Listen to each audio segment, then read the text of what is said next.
very austere. He shows himself almost as a Buddhist monk, someone who's given up everything for his art. He wanted Gauguin to know that he was serious about what he was trying to do. And of course, there are lots of others in painting history, like Cézanne, who presented himself as a curmudgeon who wanted to stiff-arm the rest of the world. That's pretty accurate. And anyway, the way artists approach doing a self-portrait is to decide what they want to say to the public. I brought along 3 self-portraits that I had done. One of them was done 18 years ago, one was done 8 years ago, and this one was done this year. Now this one, I was going through a midlife crisis at the time, and I was mad at everybody and everything. And you can see it not only in the face, but the body language. It fairly screams chip on the shoulder. And then this one, done somewhat later, I wanted to show that I was more than just one person. I wanted to show the complexity of my mind and my emotional makeup, and also the romantic side, as I fancied it. So those are the ingredients for this picture. It's supposed to be complicated, it's supposed to be different. And then I decided this year that I wanted to really regress. I wanted to try to do a painting of myself that might have been done if I were 10 years old.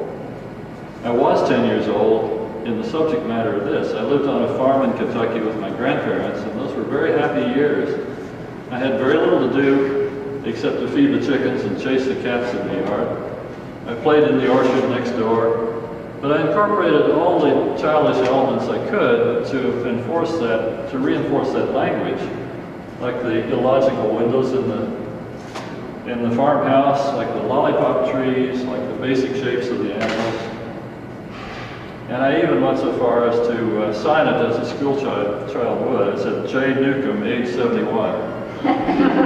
My little joke. Okay, let's talk about somebody else's. Okay, well, we're here. Hi, you want to come around here? I'm right next to the corner.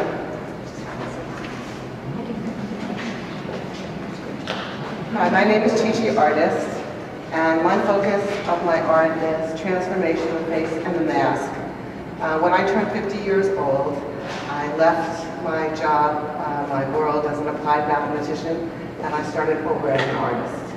And so all my work is about that transformation. Put on a new face, you're a new person. Put on a mask, you can be anyone you want to be. So I do faces. So when there's portraits, some people when they come into my studio even say, are these all you, you know? So maybe portrait is my thing, in a way. In this particular piece, I took a piece of copper and I cut into it with a plasma cutter, which is like a torch, and then I used an oxyacetylene torch to braze in some of the brass pieces. And this, instead of a mask, I call it a facade. Since it's flatter, it looks more architectonic. And I've done a whole series of those. I do a lot of drawings of faces, and I do masks too as well, in ceramic, copper, aluminum, and steel. And this one I called Contemplating the Next Art Project, because I really kind of do things in series. Well, I have this kind of belief that I have to try at least 50 times before I really get the feel for a medium or material or whatever, so I do a lot of series. Anyway, I have a show at the Mayor's Gallery now, if you would like to take a card and take a look at it over there. Okay, and also my friend Francine, who couldn't be here now, is across the way. I hope this isn't going on the camera. Sorry, it's okay. Okay, good. This is we'll talk about her here. Kate Leach. She just had a show at the Flynn Gallery in Greenwich.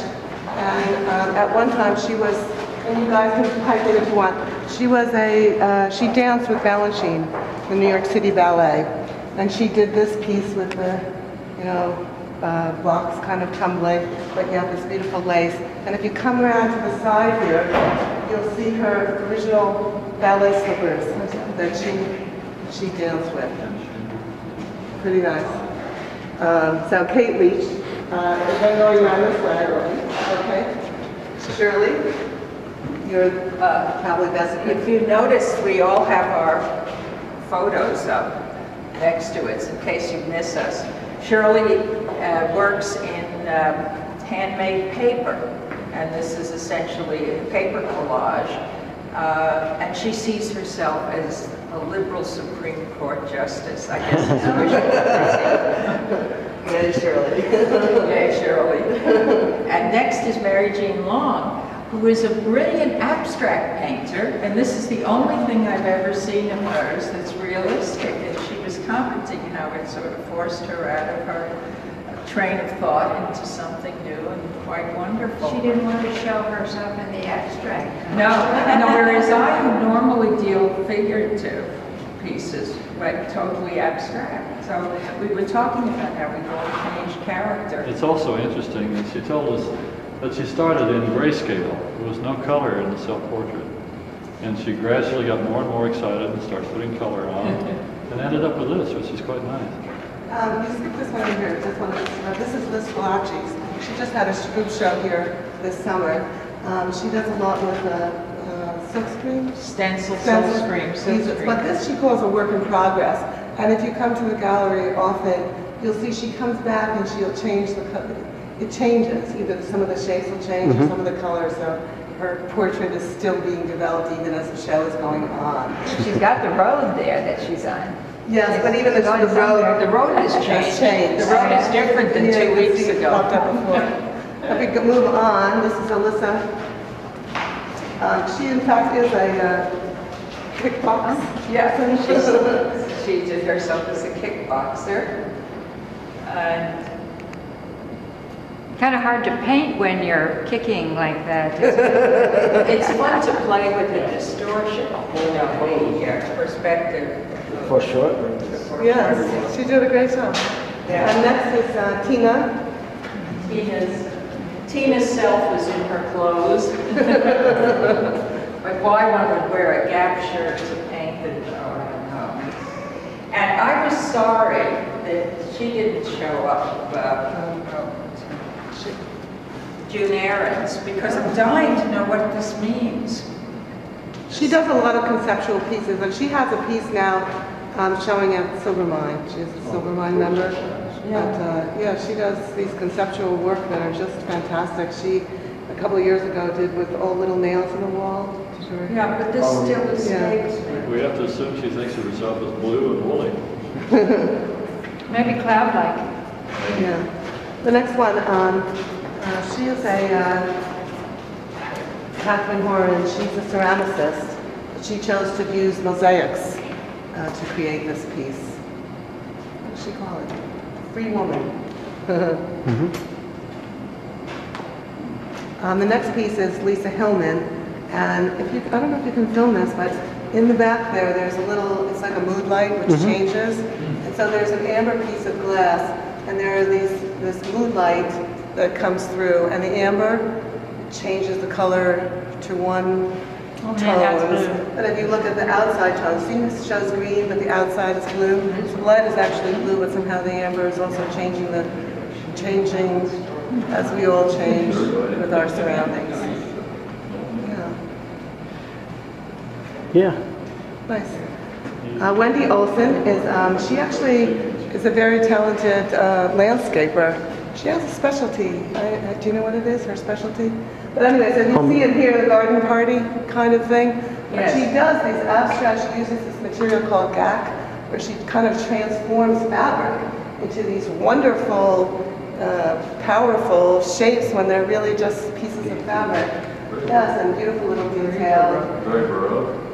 Yeah. Yeah. Plus the hats. She loves hats. Yes. So there she is. Yeah.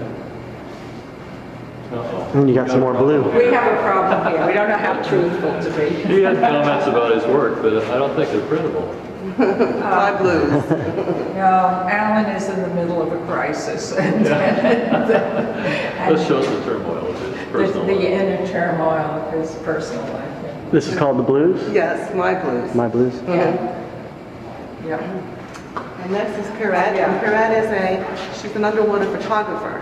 So she montaged herself into one of the fish that she typically photographs. Yeah. Now, it's interesting. One of the advantages of